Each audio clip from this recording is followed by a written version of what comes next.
Yves Grandidier, le directeur général de l'association Travail et Espérance. On vient de voir la chambre de Jean-Luc, on vient de le voir très cool, il me parlait de sa copine.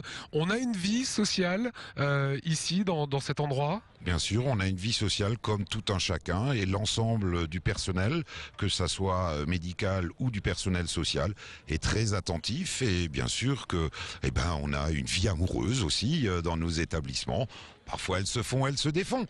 Mais ça permet aux personnes tout simplement d'être chez eux, d'être bien.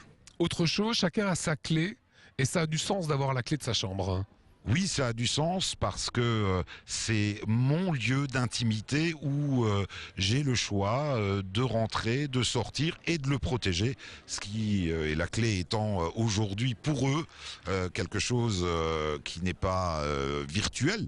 Donc pour eux, c'est important d'avoir leur clé. C'est pas un badge magnétique impersonnel. Tout à fait. Les personnes qui vivent ici, handicapées mentales, je le disais, resteront combien de temps en fait Les personnes qui vivent ici, nous allons les accompagner jusqu'à la fin de leur vie. Et si médicalement il n'y a pas de souci majeur, on ira les accompagner effectivement jusqu'à la mort. Pour les spectateurs qui parlent alsacien, j'étais très étonné. Tout le monde parle alsacien ici.